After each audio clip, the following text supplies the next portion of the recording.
Here is a country of great contrast. Great civilization of antiquity. A foreign country assembling. All right, we're back. It's the Casa de Cavazos. Justin in Chicago, Ada in Harlingen, Texas, Nathan in Wesco, Texas, and Brother Jared producing from New York City, providing that Tejano connection to reality. How's it going, Nathan? It's been a while since you've been on the pod. Yes, my failing knee has been the bane of my existence, but I finally got my knee drained again, got some steroids, feeling a little bit better. Yeah, so you got your knee drained by like in a clinic? Yes, very painful, very painful. How was the procedure compared to the one that you received at home? I got a quick little spray and then the needle went right in. I was like, oh shit, here it goes. They didn't wait for the lidocaine to kick in? No, he sprayed it and like almost instantly I was like, oh fuck, I was not expecting that. It didn't sound like lidocaine was used. It sounded like one of those freeze sprays that we sometimes use, at least to kind of take the edge off. Yeah, I felt everything. So, I mean, I'm fine. I kind of had to push for another MRI. So hopefully I get that. We'll see. Maybe I have a partial meniscus tear like Jaylen Brown. Maybe the insurance will not authorize Well, it. now also, since I voiced my concerns, I might actually get gels as well. So Yeah. hopefully I kind of voiced that I want to continue doing everything I've been doing. Because they keep saying like, oh, well, you goof around playing basketball. I'm like, why is that goofing around? Like not just like randomly playing basketball. Wait, so if the treatments help you, are you still going to do the half marathon in October? I'm still planning to do it. I never plan to not do it. Oh, okay. That's in Vegas, right? Yes. If I can deal with swelling for a couple of days. Does anyone else know about your knee? Is anyone trying to like aim at it like Dylan Brooks? Some of the other people in the league that we're playing in know, but I didn't play those games. So unless we make the playoffs, I think I'll be safe. Ada, how's your novel writing going? It's still in the mental stage. Yeah, you're writing in your mind. Yes, I've got 3 months, sir. I had a night shift on Friday that didn't go too well. Not very much sleep. I've been in a bit of a haze this weekend. So we'll see when it gets started in a physical form. So like, are you like off track because you're working on your candidacy here? I would not say that the candidacy is involved in the novel situation. I do have things I need to do about the campaign coming up this week. I've got a meeting with a group this coming up week. I've also got a trip in June related to advocacy and emergency medicine and maybe building up some more support there. But I don't feel like that's actually keeping me from writing the novel. I think I've got a lot of other things. I've got emergency medicine shifts. I've got telemedicine to do. I've got schoolwork to do. And those things are actually impacting things more at this point. When are you going to get to the point where you're going to have your billboard with your face on it all over like McKellen and Edinburgh? I'm not sure. A possible launch would be in the summer. So I'm not sure how soon after that billboards go up. Well, don't you actually have to secure some donations for this to happen? Well, I've already gotten a lot of pledges, but we actually need to file and start a website and start a actual link that people can donate through. Maybe Brother Jared can make the website since he did it for the pod. I'm not sure if there's kind of already like an apparatus in place where they already have people that know how to make the websites. I mean, we also have to put together like my platform, which I have a lot of very specific ideas to put in the platform. And then we also need to create a Spanish version of the website in order to get the message across to as many people as possible. Are you going to include verdad or mierda on your platform? I don't think so. I think my platform is going to be very specific, particularly about healthcare, particularly about education. I feel like I have a lot of ideas that no one else really can come up with, especially in this district.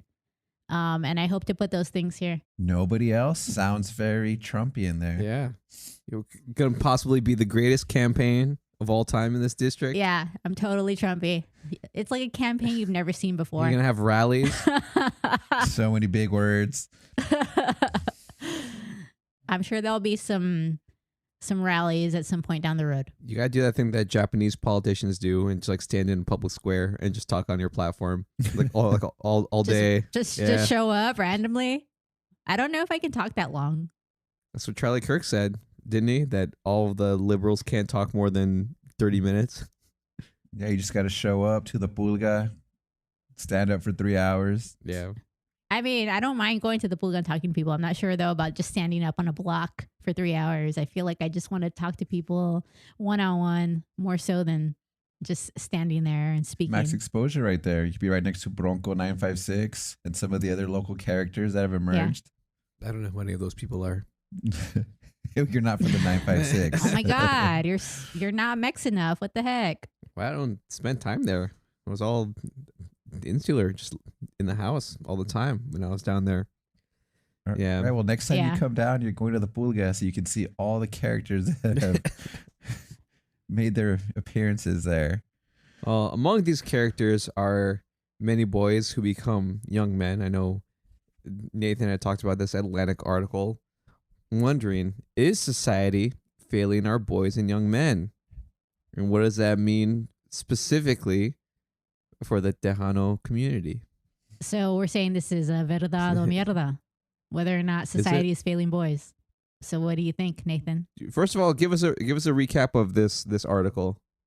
The recap of this article is, and the reason why I brought it to your guys' attention is I feel like we're at this point in this country where you have one side, which is the right, pushing masculinity, saying that we've lost that. And then, I mean, but that kind of came from the left kind of saying like, well, if you're a male, you kind of just like need to just be quiet and let everybody else have their turn. But the problem that's happening there, what this article says is we've kind of reached this point now where we're raising boys. And I think this is like in our culture, it's already like this. I think it's still like this, where we make boys suppress their feelings. Any sign of weakness is toxic. Like you can't ever show that you're weak as a man. I mean, I think we've already seen that. I mean, I still feel that way. I mean, I've had some things happen in my life that I felt were pretty tragic for me. And as much as I wanted to like let these things out just from the way it was brought up, I wasn't really able to express that the way I would if maybe we were nurtured a little bit differently. Mm-hmm. And I know that I'm pretty sure my dad's gonna call me. Our dad's gonna call me after this. And My say dad? that he never did this, but I do remember if we cried and stuff like that, we were told that we were being sissies. Mm-hmm. Which this article like says that exact thing. So Yeah. Yeah. But to Dad's point that's going to come up later, it's not really his fault. This is a cultural issue, right? So he was probably brought up the same way. yeah, well, like you said, in our culture, I don't feel like that's something that's gonna go away anytime soon. But like for everybody else, we need to kind of get away from this idea that boys should just like tough everything out. So it looks like the article also talks about the educational impacts of not really nurturing and reading as much to boys when they're younger. That reminds me of Justin saying that he had a friend once who told him something negative because he was trying to express his emotions. Yeah. They told me that feelings were gay. That my feelings as a man made me appear less masculine. Well, and when you start to unpack this, it makes sense why people are failing in their relationships as well. If you're told that you can't express your emotions as a man because it's gay or you're being a wuss, then you're less likely to have a good and positive relationship that lasts. Yeah. I think right now, boys and young men are kind of stuck between a rock and a hard place about where they're supposed to be in terms of their masculinity. Because you can be in an environment and a culture where the ideal is to be strong, repress your emotions, you have to be the rock, you have to be sturdy. And then sometimes you'll hear in media that a lot of these ideas of your masculinity are toxic. So therefore, like, you should exit the conversation. So you've been brought up one way, you're being told that that way is unacceptable. So you don't really know how to express or encounter your masculinity between those two spheres. Yeah. I also think that it's interesting that most women actually like men that are more emotional. But you can be emotional and still be masculine. I feel like that's one of the biggest Yes, failings. for sure. Like, those don't have to be mutually exclusive. I mean, the same thing where sometimes Right. people, it's hard to talk about masculinity nowadays with some people without them immediately tying it to misogyny. There is a correlation sometimes with misogynistic and toxic behavior with masculinity, But masculinity in itself isn't inherently evil. I mean, I also find it interesting in the article that it talked about, like, as fathers were a little bit more tender, that their wives didn't end up supporting that type of behavior. What? And I kind of find this like, I don't have boys, but my wife is very strict, and then she gets very upset when I'm of the more understanding parent. I'm trying to be nice to them, and like I kind of see that like some women expect the man to take on a certain role, and I don't feel like that role is always necessary. Yeah. But it also goes on to say that some of the violence that we see from men has to do with the fact, not that they're not masculine, they just don't feel masculine enough. And they end up showing this like with violence with their intimate partners, sexual violence and gun violence. So, I mean, you have all this pressure on them that they're not masculine enough. And then I guess situations arise where they overcompensate. Yeah. Just because of the way society has told them they need to be. That's messed up. I'm curious, Nathan, like, do you have any idea? I mean, obviously this is not your life, so answer to the best of your abilities, but do you know how you would parent a young boy? Do you think it would be different? I think I would definitely parent different than our parents. I'd want just the way I grew up, I think I would want my son to understand that he can tell me what's going on.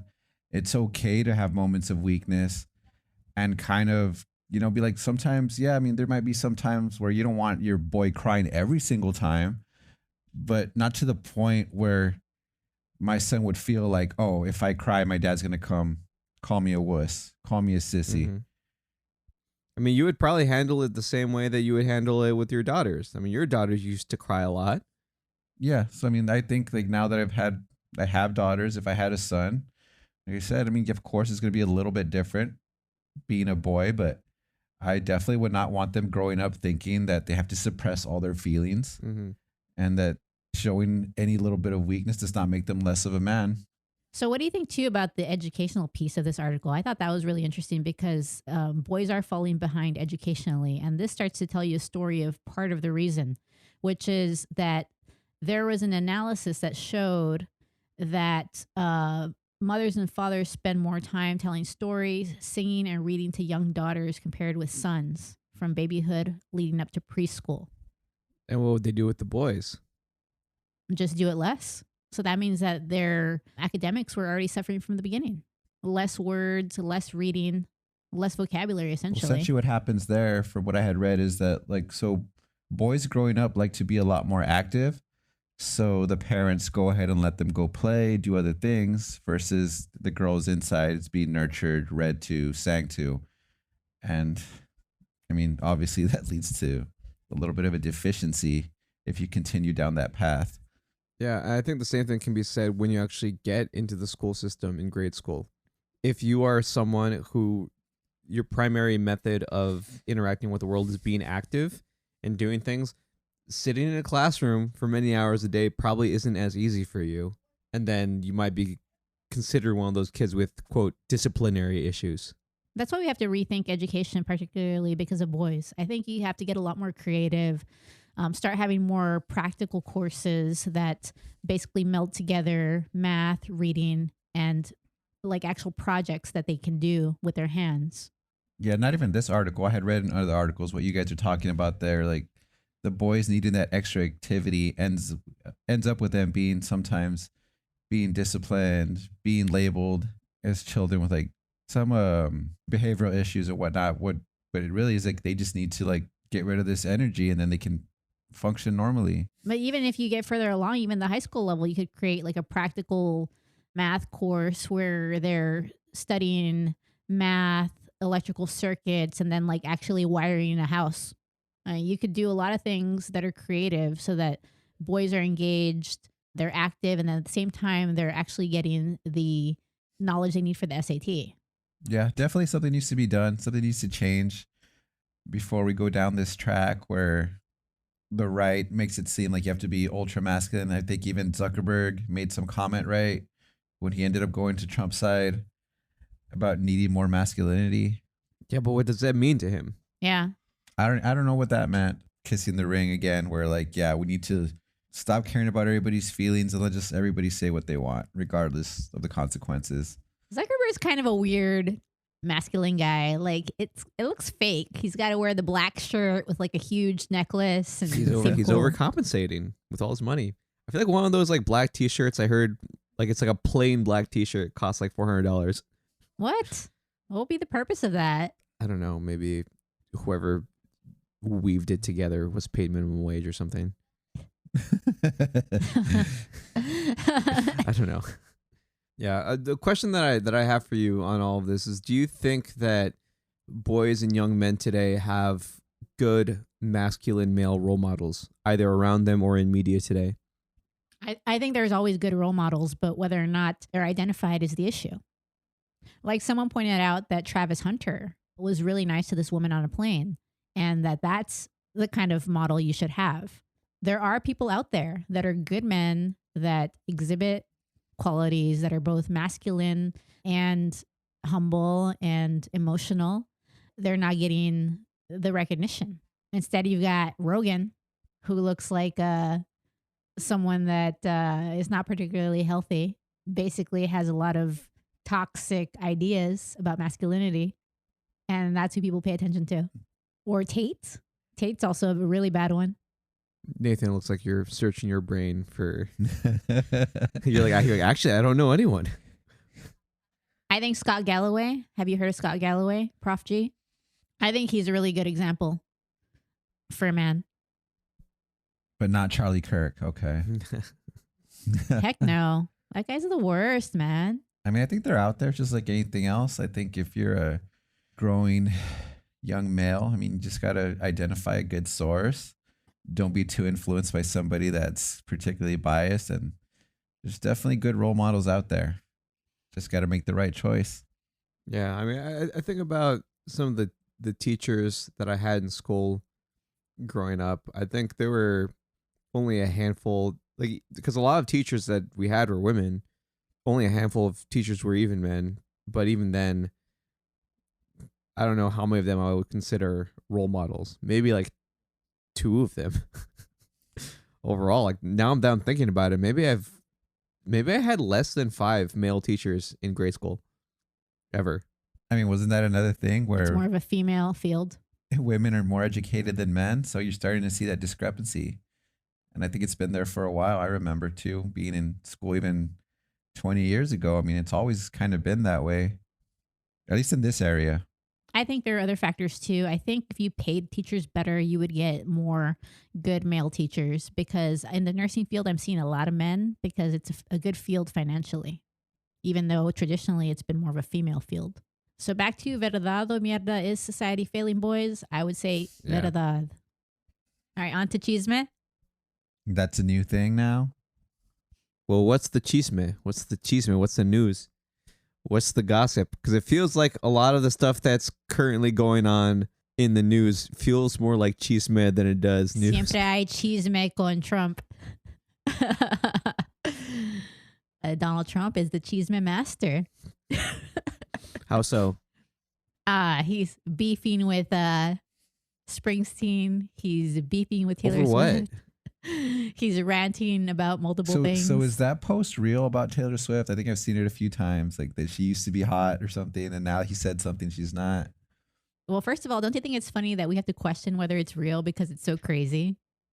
I mean, I don't know. I just feel like at this point I don't trust anything online anymore. I'm just Yeah. like, oh, should I even talk about this? Is this real? Yeah. Well, most of the posts that come out about Donald Trump are real, even though they seem Because you can't make bizarre. this shit up. But you can. Yeah. So what he wrote was, has anyone noticed that since I said, I hate Taylor Swift, she's no longer hot?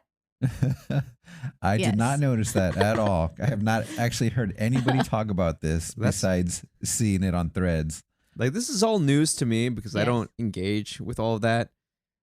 So, like, just hearing that for the first time, I'm just thinking, like, what is your thought process there? What is the logic behind this? Like, how... And it's a very psychologically disturbed Do you man. actually like spend time on trying to figure this out? Because I learned a long time ago, trying to figure out what an idiot might have been thinking is an impossible task. So I don't care what he was thinking. But it's not just idiot. There's actually a psychological issue because he has trouble inhibiting himself. And then he wants to make it all about himself as well. There's narcissistic qualities as Do well. you think he actually writes these, or like somebody writes them for him? Because I feel like if he just said this, it would be completely off the rails. Like if he tried to say any of this stuff not on the post, he would just like go crazy and be like beef tallow, Tesla, and then I'm getting a plane. Well, I think that he writes them himself. I don't think he does. well, I think somebody writes this for What? him. if he Who doesn't, would then be? who does? Is it like his like marketing team? Yeah. Does this Yeah, whole like campaign think that he needs to sound unhinged? I'm just saying, like, if you listen to him speak, like his posts aren't great, but they're definitely levels better than when he's speaking publicly. So I don't think he writes any of this stuff. I mean, doesn't everyone sound better when they write No. something? I mean, even then, No. this still sounds horrible. Hell no. Some people are like, wow, like I would have never guessed that you're completely illiterate. until you wrote that email to me. Like you should just call them. You're like, I don't even know what the fuck you were trying to say. Just talk to me. Like, what? I have too many questions. I don't know where to start. That has literally happened. All right, let's see what he wrote about Bruce Oh my God. Springsteen. It's quite long. I see that highly overrated Bruce Springsteen goes to a foreign country to speak badly about the president of the United States. Never liked him, never liked his music or his radical left politics, and importantly, he's not a talented guy, just a pushy, obnoxious jerk who fervently supported crooked Joe Biden, a mentally incompetent fool, and our worst ever president who came close to destroying our country.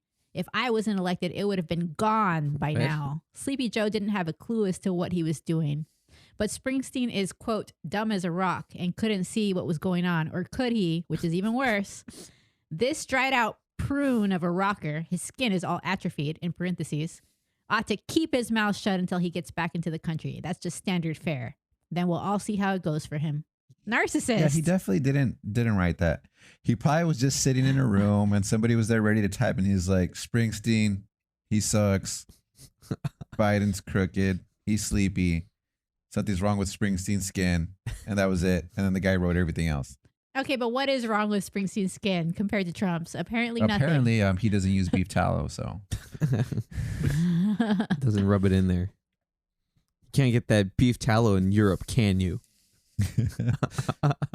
He also, I mean, you literally could just make the beef tallow in your kitchen. So I don't know. He also wrote, the Supreme Court is being played by the radical left losers who have no support. The public hates them. And then their only hope is the intimidation of the court itself. We can't let that happen to our country. Mm-hmm. I don't know how a lot of people got wrapped up into this whole this country is going to be over. Like, your life will be horrible. There'll be crime everywhere. When really with most presidencies, your life doesn't really change that much. Well, with this one, it is changing in a bad way. I mean, are we even going to have First Amendment protections by the end of this? Well, I mean, the Supreme Court did show some backbone in the first case, so maybe we will have some protections. Yeah, but it has to be enforced. Enforced by who? It's supposed to be forced by the executive branch. Yeah, Supreme Court can't enforce. That's the issue. We were always dependent on an executive branch that has principles and morals. Yes, for all of those people who need the reminder about how our three branches government model functions, the executive branch is the one that involves the president and the Department of Justice. That's about enforcing the laws. The legislative branch is like Congress, your House of Representatives, your Senate. They make the laws, they pass them, and the Supreme Court is the judicial branch, which interprets the laws. And all of them are supposed to have some checks and balances to each other. So in the case of, say, a judicial ruling was passed on, the judiciary is they're not enforcing the law, but they're interpreting it. It's up to the executive branch to say, okay, I understand your ruling, therefore I'm going to enforce it. If the executive branch says no to that, then there's no enforcement unless Congress acts. The idea that you can have two branches basically being able to stop one, but Congress still has shown no backbone to this point to stop any of this. Well, Congress right now has a Republican majority, so that's a lot of the issue too. Yeah, but they want to dismantle Medicare and Medicaid. We still don't know what's going to happen. So we got to see what the final bill is going to look like that they're planning. I mean, they're already getting through. They're trying to propose all those cuts. We'll have to see what happens. I mean, I think we have to see what the final bill that's passed looks like and see what the impacts will be. I think the whole goal is to lower taxes and cut services to make up for that. Yeah, we'll see. We definitely need some checks and balances because, I mean, it also seems like he shouldn't be able to just accept this gift plane all of a sudden without any intervention from Congress. Well, we'll see if we can make it through this presidency. But I think if we can make it through, we're going to have to legislate things to put more checks on the executive branch going forward. I mean, we're definitely going to make it through. What do you mean? Like what's going to happen? What do you mean? Why are you so sure? How would we not make it through? The only way I see us not making it through is like if we're dead. So I don't anticipate dying from this presidency. Well, I mean, what if it becomes authoritarian and basically the Trump family rules this country for the rest of our lifetimes? I mean, in that situation, I guess I would try to leave. But as far as making it through, I mean, I think we'll be okay. I don't think people will put up with what you think they will if it gets to that point. Are you sure? Because they've already started a propaganda push. I mean, haven't you noticed that there's actual ads that come out on TV that are selling the Trump administration and what they're doing? Yeah, I've heard them on the radio as well. Yep. Have you seen that with the administration before? Not that I can recall. It's propaganda. It's weird. It's like propaganda already. But we already knew this was going to happen. It's just a matter of, well, this is the whole point of the podcast, having people realize that you're being fed misinformation. Yeah. Yeah, but people don't care. People don't care as long as their wallets are okay. But have people's wallets gotten better since the presidency? Some people down here claim that they have because eggs and gas have gone down a little bit. Are they still more expensive than they were before? Yeah, but as long as they went down, he's doing what he promised. Well, supposedly Walmart's going to increase their prices soon. So It's not supposedly. I mean, no company in this country is going to eat billions of dollars of cost to satisfy a president who flip-flops on tariffs every freaking day. yeah. I think the propaganda push is pretty concerning because I think that will have some effect on some people. I think it will, but I think it's still playing to the base. I don't think it's going to get you new voters at this point. And I feel like if they continue to go down this path, there's going to be too many people that are actually going to be affected, and they're not going to care anymore. Like, oh, well, it only happened to somebody else, because it's going to happen to them. And that's actually when it bothers them. We've already discussed this at length. So speaking of Trump, do you think he has dementia? I think he's getting there. Does he, or he's just acting like a 78-year-old person that's not going to be at the top of their game, of course? I mean, his dad had dementia. So, I mean, I think it's definitely in the realm of possibility. I don't know. I haven't been around 78-year-old people who act like that personally. Well, I mean, he's acting crazy. So the question is he having a mental acuity? What are the signs that make you think that he has dementia? Like, what are the signs? What are the symptoms? What are the tells? If you were to see a patient exhibit the behavior that he did. Well, I mean, if he was all of a sudden having paranoid delusions, which some of it does sound like paranoid delusions. People have also pointed out that he's having trouble finding words, and he's also getting off track where you don't really know what he's saying when he's asked a question. He's extremely off track. We've talked about this. His mechanism is to mention your question as his opening response to whatever you've asked him, and then he just completely goes off track. Like, he has no idea what he wants to say, so he makes it about something else. It's very bizarre. The word finding in particular happened when they were asking him about strollers. And he was like, you know, that thing where they push babies around in. Like, stuff like that. And I get it. Like, I've definitely been nervous where I'm like, wait, what is the word? But I feel like something like stroller shouldn't be that type of word. That would be like, what's that thing that I put my food in so I can eat it? Like, maybe it's just because he's so out of touch. Maybe he doesn't eat from bowls. Maybe people just spoon feed him. Maybe he never like pushed his kids around in a stroller. He would probably had like nannies do that. Yeah, so maybe those are not signs of dementia, but more signs of being so out of touch you don't know what normal products are. Like, oh, what is this word? Groceries. They kept saying this grocery This is an actual thing word. that he said, right? Yes. He's like, Yes, it's an old word. What are you supposed to call it? He keeps doing this thing where like he never met the person, knows nothing about them. And it's like, okay, like every single person that's being brought to your attention, you know nothing.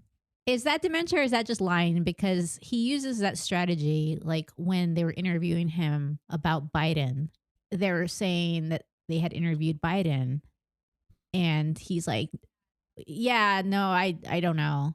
Well, actually, yeah, I did. I did listen to it, and it was horrible. Like what? Yeah. Speaking of Biden, seems pretty bad of what's just come out about him. He doesn't even remember like when his son died and stuff like that. We already had heard that, but the thing is, why are we focusing on that? I still would rather have Joe Biden taking care of this country, because even though he wasn't at his peak, and even though maybe there's a little dementia, he still knew what he was doing, and he still knew when to consult someone, and he wasn't a psycho. So I would still take Joe Biden. The reason why we're talking about it is not necessarily because of Biden specifically. There's this book that's come out that's talking about all of these issues. Jake Tapper was involved with the investigation on that. I understand that, but why are we relitigating this? It's not helpful. We need to move forward. Well, it's not about Biden. What's helpful is actually making the Democratic Party accountable to the electorate, because they've just been doing this whole thing of trying to play it safe. The Democrats are so risk averse that they're afraid to try out any candidate that hasn't been an establishment person for decades. So then when it comes to just putting all their weight behind Biden, they were just silent on it. I mean, you can say the same thing about the Republicans who are anti-Trump, who are just quiet about it, who won't even vote against him. Well, what were they supposed to do when Biden wanted to run again? The DNC has the power to nominate. They could choose to nominate someone who wasn't an incumbent. But there was still a primary process. He did get the votes. So he needed to have dropped out himself. Yeah, but who are the other candidates?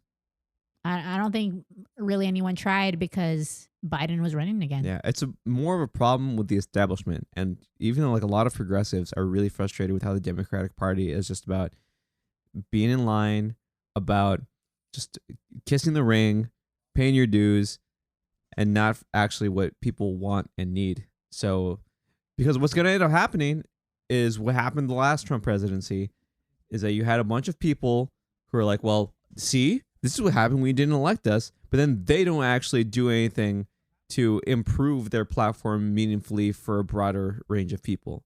Yeah. Well, I'm just saying that I am the type of person that is going to have a great platform, and I am exactly who you're looking for, Justin. Yeah, but we need those people across the board. We need people who are not just going to be boring and just say, oh, yeah, we're going to do this, whatever. But it's very general. I'm just going to follow the party platform. No, we need people who have specific ideas that'll help everyone, that can even be bipartisan efforts.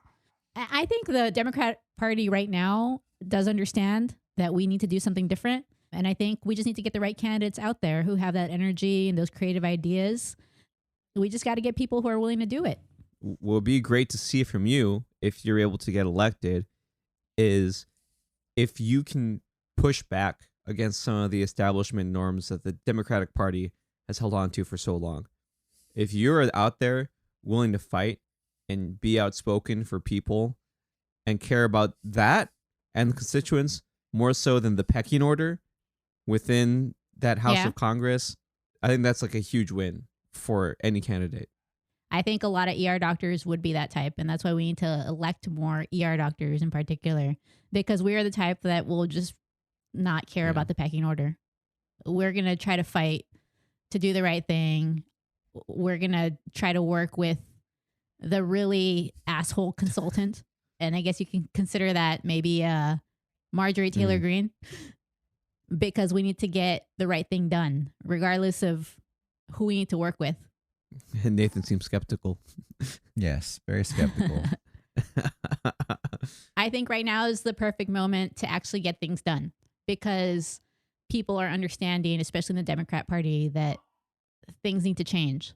So you have to have people that are willing to fight and are willing to deal with the pecking order and don't care whether or not they're reelected. If it means that you have to not do the right thing. I think the Democrats will put forth people who are younger, but I think they'll only put forth people who are younger if they've fallen in line previously, if they have that track record. Falling in line's not going to help though. And that's actually not going to flip as many districts as you need. That's what I'm saying. You need people that are going to go out there with their own fresh ideas that maybe sometimes aren't even totally in line with the Democrats. Like, it's just not going to work. When you hear about other candidates that might come up in this district or other districts, they don't really say anything. Yeah. You're not really saying anything that we haven't heard before. And I don't really know what you're going to do. I want you to say things I've never heard before, creative ideas, things that are actually going to start making progress towards what we need ultimately. Like, you can't just say, oh, we need affordable healthcare. You got to tell me how we're going to get there, because it's a very difficult thing. We're not going to be able to just do it from one day to the next. It's going to take so many things, root causes with our health, issues with the insurance companies, how to wean ourselves off of them. There are a lot of different things that go into it. You got to say things that are relevant to your constituents instead of just right. spouting out the party platform over and over again. So that's one thing I will say. 100% my platform will be very specific about things that we can do.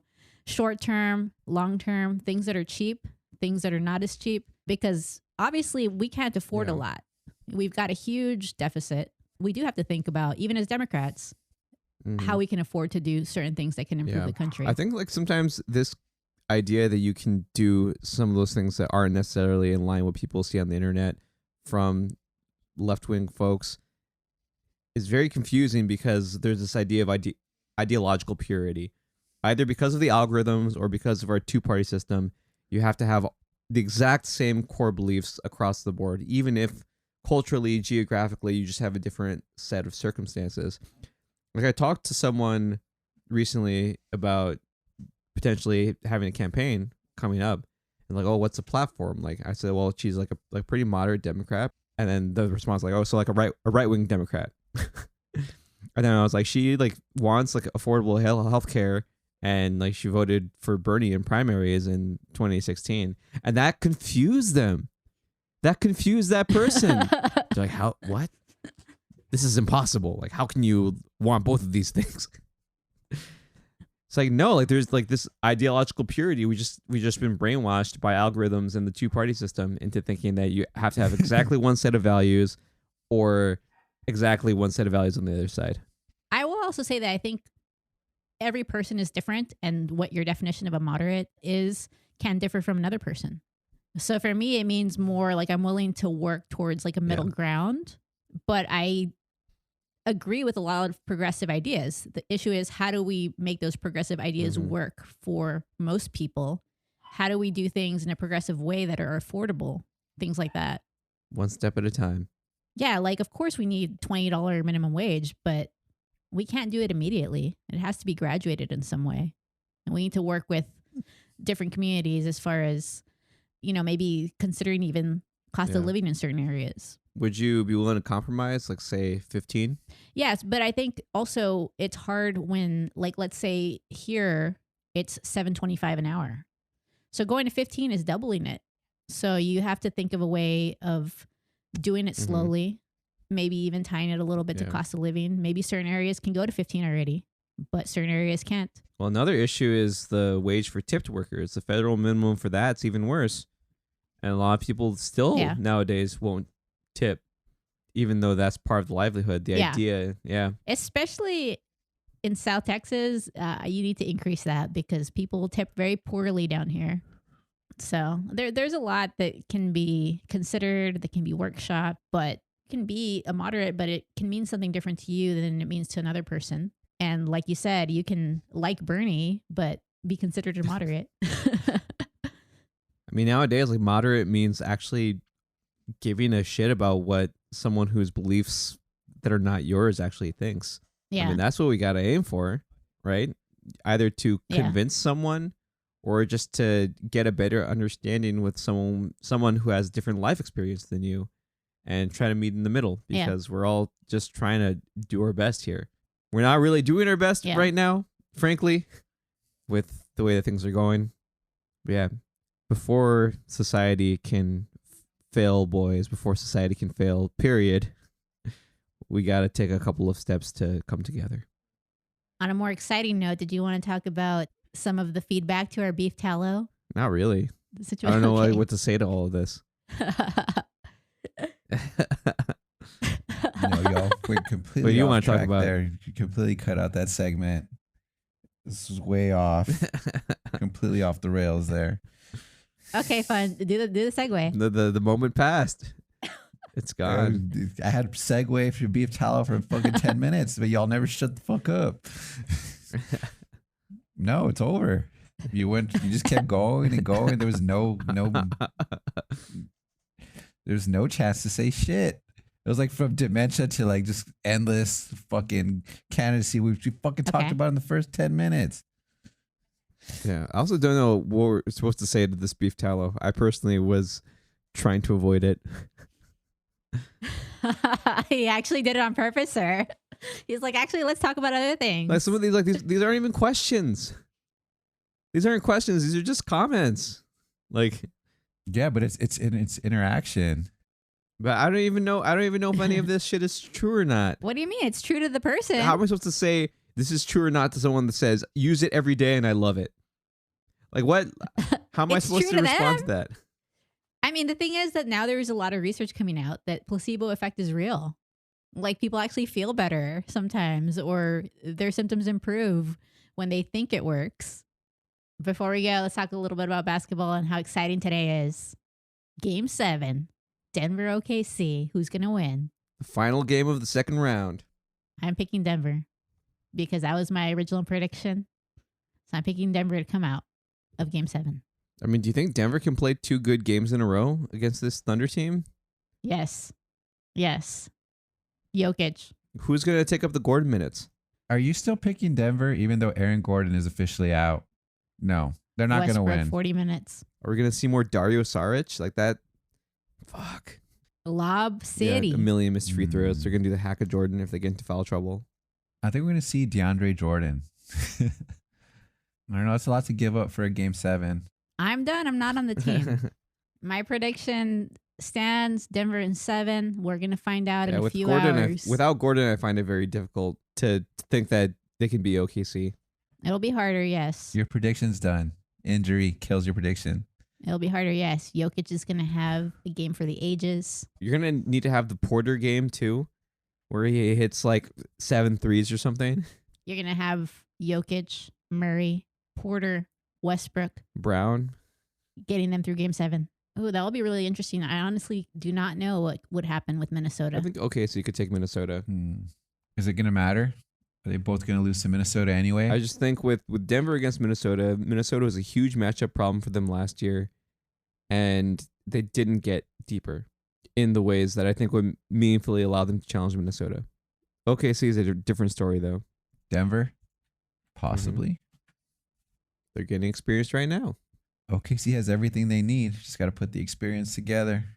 See what happens. So Nathan, you got OKC for this round. Yeah. Yep. And I have Denver. I had OKC going all the way from the beginning, so nothing's changed for me. Mhm. They've shown resiliency. They look ready. I mean, Denver's really tough to take out. So, I mean, if they can pull this series out, I think they got everything they need to go all the Yeah. way. Sometimes you just need to get that 7-game series under your belt. You need to endure and persevere and come out of it just to become a better team. Even if they don't, I mean, they're set up for a couple of years here. Yeah. Yeah, and I think they're showing that so far. I mean, unless Jalen Williams has been really bad in this series. I mean, if they end up losing, it's going to be a big learning experience for him. Definitely not as bad as Jalen Green from the Rockets, but he needs to step up. He's their second best player. Hardenstein keeps on getting into foul trouble, which has been really huge for Denver when he's off the court defensively. Caruso's been getting in foul trouble too. He is also important for them defensively off the bench. Well, Denver still has really good players, so it's kind of hard not to Yeah. foul with the type of players they have out there, which is why Minnesota became the team they became. I mean, Denver has a ton of athleticism and length, so you have to be either got to match that size or be overly aggressive. Yeah.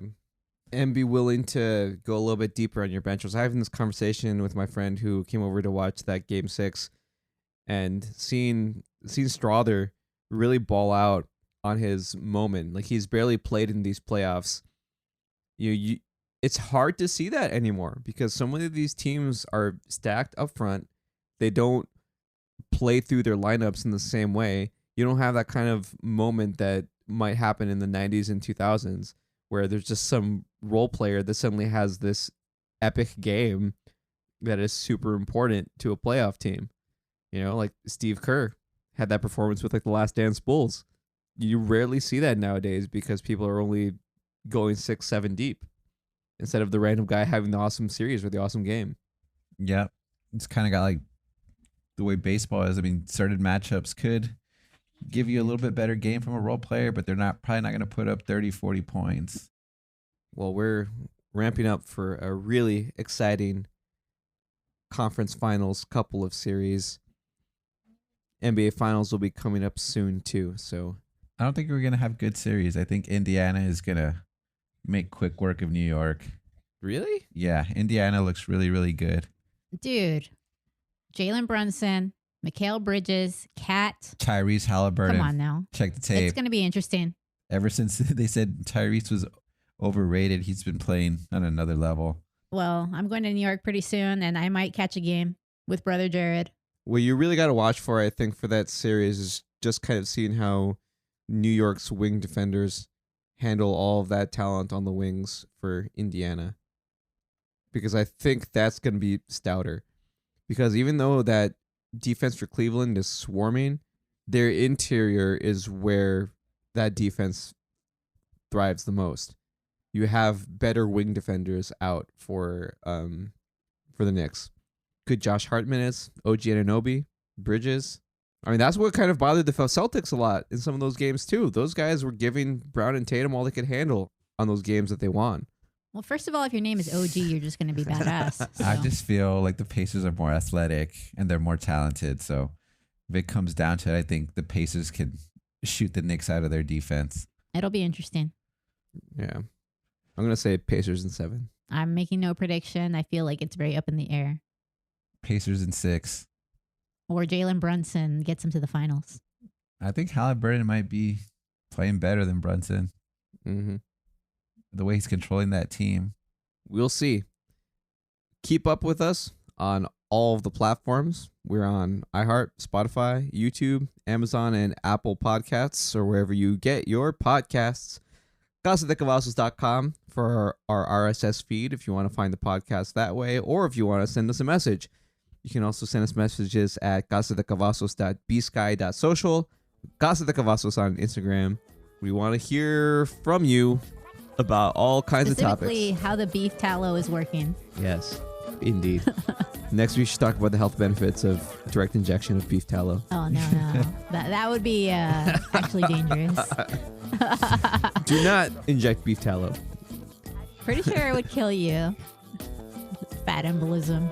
We will see you next time or later. Until next time. Or some other time. Or tomorrow. Bye.